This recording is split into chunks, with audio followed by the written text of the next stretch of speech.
Assalamualaikum warahmatullahi wabarakatuh.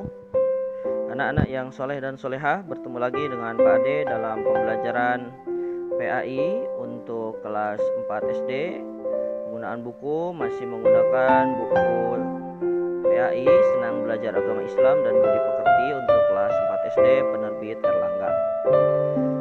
Materi kali ini adalah bab yang ke-12, yaitu kisah Nabi Musa alaihissalam bagian yang ketiga, yaitu Nabi Musa pergi dari Mesir. Anak yang soleh dan solehah, kita lanjutkan. Musa meninggalkan Mesir menuju Madian.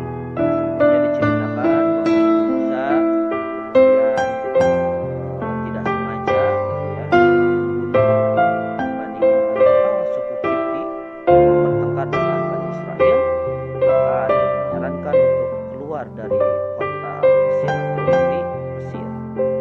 Nabi Musa pun pergi meninggalkan Mesir, namun ia tidak mengetahui kemana ia harus pergi.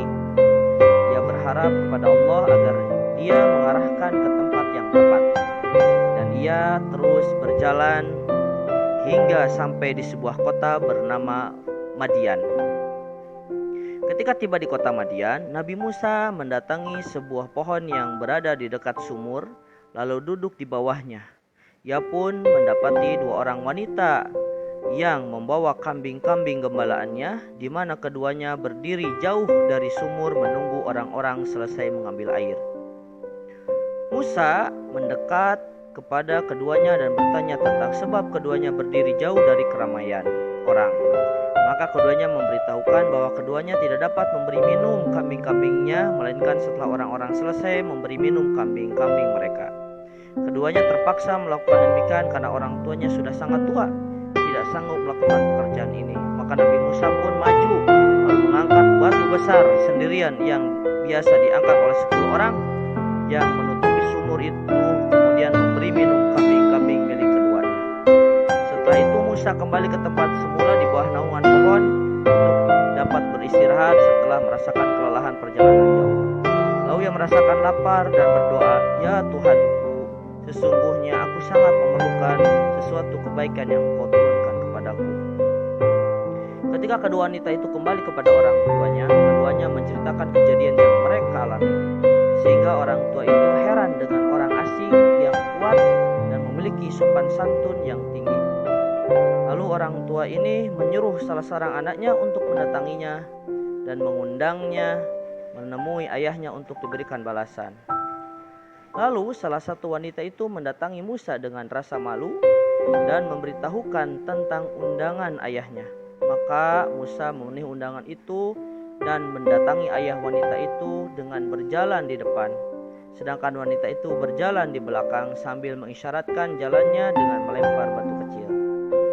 Ketika sampai di tempat orang tua itu, maka bertanya kepada Musa tentang nama dan perihal yang terjadi pada dirinya. Musa pun menceritakan kejadiannya, lalu orang tua itu menenangkannya. Ketika itu salah seorang dari kedua wanita itu meminta kepada ayahnya agar mengangkat Musa sebagai pekerja untuk membantu keduanya karena keadaannya yang kuat lagi amanah. Maka orang tua itu menawarkan kepada Musa untuk menikahi salah satu putrinya itu dengan mahar atau mas kawin, mau bekerja kepadanya selama 8 tahun atau 10 tahun jika Musa mau. Maka Nabi Musa setuju terhadap tawaran itu dan menikah dengan salah satu dari wanita itu. Ia pun mulai menggembala kambing selama 10 tahun. Setelah itu Musa ingin pulang menemui keluarganya di Mesir, lalu orang tua itu menyetujuinya dan memberinya bekal selama perjalanan pulang ke Mesir. Dan cerita ini antum bisa dapatkan di kisahmuslim.com, kisah Nabi Musa dan Nabi Harun alaihissalam bagian yang pertama. Anak-anak yang soleh dan solehah, demikian kisah Nabi Musa pergi dari Mesir, kemudian ditolong oleh seseorang yang berada di negeri Madian. Baik anak-anak yang soleh dan solehah, demikian penjelasan untuk pembelajaran bab ke-12 ini. InsyaAllah masih panjang kisah Nabi Musa, InsyaAllah akan disambung di kesempatan yang akan datang. Terima Terima kasih atas perhatiannya. Wassalamualaikum warahmatullahi wabarakatuh.